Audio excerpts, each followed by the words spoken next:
Вам необходим иммунитет против зла. Возлюбленная Гуанинь, 27 марта 2005 года.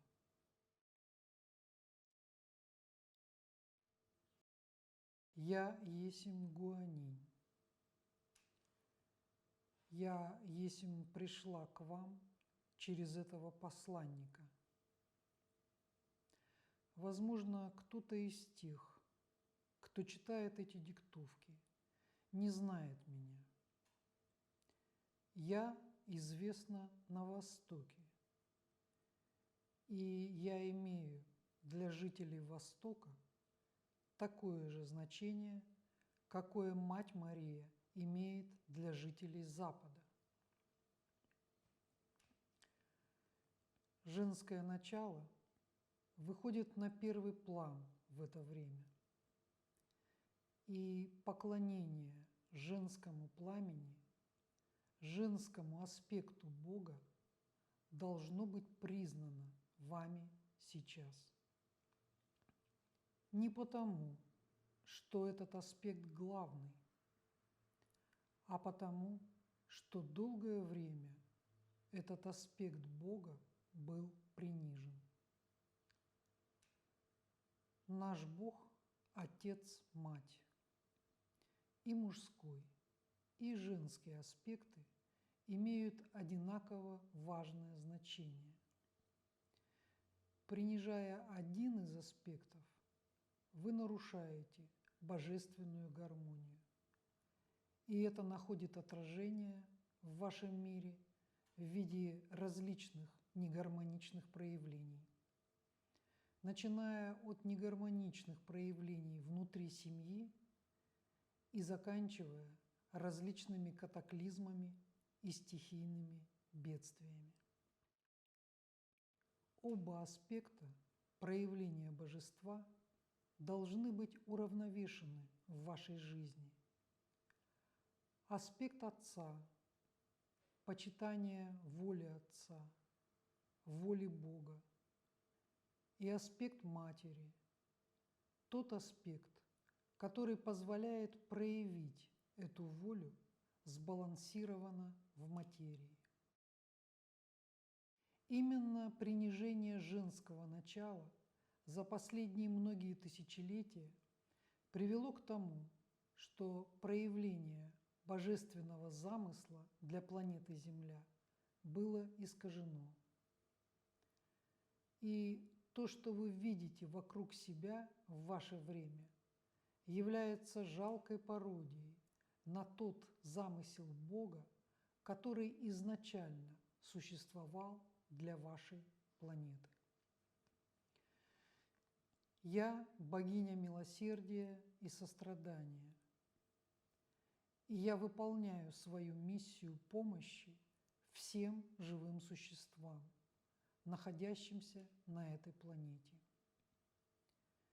Я выполняю свою миссию на Востоке точно так же, как Мать Мария выполняет свою миссию на Западе. Но нет разницы между нашими миссиями. Мы пришли помогать жителям Земли, и мы будем выполнять нашу миссию, несмотря ни на что. Мне хотелось бы обратиться к жителям России и всех стран, которые понимают русскую речь, а также к тем странам, на языке которых со временем, как мы надеемся, будут переведены эти диктовки. Я обращаюсь к вам с просьбой сохранять в своем сознании баланс, равновесие между женским и мужским началом. И поскольку мужское начало является преобладающим в вашем мире, то мне бы хотелось, чтобы вы больше уделяли внимание женскому аспекту. Особенно это касается жителей России. Преобладание мужских вибраций ведет эту страну дорогой, лишенной изобилия для большинства ее жителей. Самая богатая в мире страна по количеству природных богатств на душу населения является сейчас нищей страной, если рассматривать уровень развития страны по доходу на душу большинства населения, а не брать средний показатель, в который включаются и богатые, и бедные. Если бы в России было развито почитание матери, материнского аспекта Бога, разве могли бы люди этой страны допустить, чтобы пожилые женщины, отдавшие все свои силы, труд, способности на благо этой страны, вырастившие детей и внуков, влачили жалкое существование и даже вынуждены были просить милостыню и искать пищу на помойках? Каждый раз, когда вы видите пожилую женщину, которая сидит в лохмотьях и просит милостыню, знайте, что это я, богиня милосердия, пришла к вам в образе этой женщины, чтобы пробудить милосердие и сострадание в ваших сердцах. Вы обязаны поклоняться женщине-матери, которая дала вам жизнь, которая привела вашу душу в воплощение. И неважно, как несправедливо и сурово ваша мать обходилась с вами в детстве. Вы не знаете, какие кармические отношения связывают вас с вашей матерью.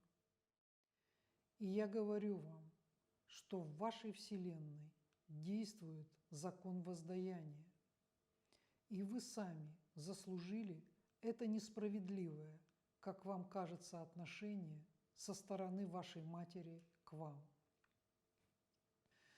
Вы не знаете, сколько раз в своих прошлых жизнях вы мучили и даже убивали того индивидуума, который сейчас воплощен вашей матерью. И поверьте мне, Бог дал вам самый легкий шанс отработать ваши кармические взаимоотношения с тем индивидуумом, который сейчас является вашей матерью. Вам кажется, что ваше правительство поступает с вами несправедливо, что вы заслуживаете лучшей доли. Да, конечно, вы заслуживаете лучшей доли, и впереди Россию ожидает великое будущее. И вы можете мне не поверить, но вся ситуация в вашей стране связана именно с недостаточным почитанием женского начала, женского аспекта Бога. Баланс взаимоотношений в семье, баланс взаимоотношений между отцом и матерью, правильные отношения в семье, правильные семейные устои являются основой здорового общества. И то воспитание, те основы, которые получает будущее поколение в семье, нельзя сравнить ни с какими знаниями, полученными в интернете, по телевизору или в школе. Именно на разрушение семьи были направлены все усилия того режима, который существовал в России 70 лет, который на Западе называют коммунизм, а в России называли социализм. Все усилия этого режима были направлены на то, чтобы разрушить семью как ячейку общества. И, лишившись своей основы, Россия стала уязвима для тех вирусов пропаганды свободного образа жизни, который пришел сейчас к ней с Запада. Здоровый организм имеет иммунитет против любого разрушительного вируса. А такими вирусами для человеческого общества являются пропаганда секса, наркотиков, насилия. А поскольку организм России был ослаблен в течение этих 70 лет, то он не может противостоять этим внешним инфекциям и вирусам, которые буквально заполонили информационное поле этой страны. И аналогия с человеческим организмом здесь вполне полная. Организм должен освободиться от вирусов и токсинов, выделяемых этими вирусами. И это освобождение может быть достигнуто очистительными процедурами.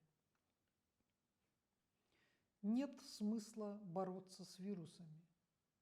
Нужно приложить усилия для усиления иммунитета.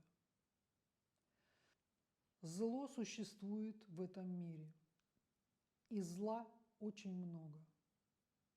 Вам необходим иммунитет против зла. И тогда никакой вирус вам будет не страшен. И первый шаг, который должен быть предпринят, каждый член общества, каждая ячейка общества должна захотеть быть здоровой, освободиться от спутывающей ее лжи и пропаганды. Умейте различать в окружающей вас жизни правильные, божественные образцы и ложные образцы, прививающие вам культуру смерти и ада. Изгоняйте из своей жизни все, что не от Бога, всю ложь, которая вливается в ваше сознание с экранов телевизоров, компьютеров.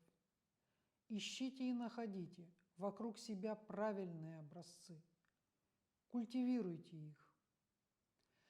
Только от вас самих зависит, куда вы будете вкладывать с таким трудом заработанные вами деньги.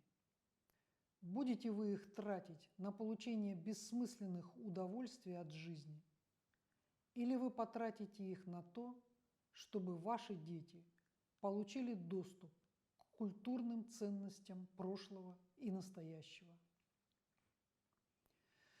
Вибрации, содержащиеся в музыке русских композиторов и в картинах русских художников XVIII-XIX веков, способны нейтрализовать вибрации смерти, внедренные в ваше сознание вместе с просмотром телевизионных передач и прослушиванием той музыки, которая заполняет пространство России последнее время. Оберегайте ваших детей от просмотра телевизионных передач, прослушивания рок-музыки. Поверьте мне, тот вред, который неосознанно получают их души, не идет ни в какое сравнение с пользой от использования ваших современных средств массовой информации. Используйте любую возможность быть на природе. Проводите время на природе, не за шашлыком, под музыку и рекламу, доносящуюся из радиоприемника. Слушайте звуки природы. Смотрите на птиц, деревья. Смотрите на облака. Слушайте тишину. Мы не можем всех людей заставить молиться и читать наши розарии. Но мы можем обратить внимание людей на окружающие их в жизни препятствия их духовному росту, от которых следует отходить, постепенно заменяя их совершенными образцами.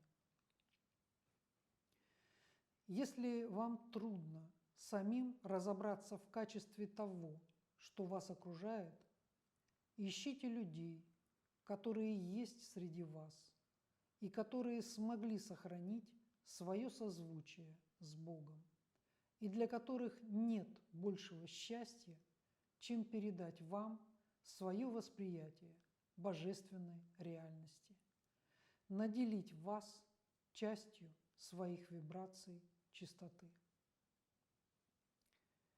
Я дала вам достаточно много информации для размышления. У меня нет времени ходить вокруг да около. И я дала вам именно то, что необходимо вам сейчас для того, чтобы ваши души смогли воспрянуть духом и пробудиться к высшей реальности. Я делаю это из любви и сострадания к вам. Я есмь Гуанинь.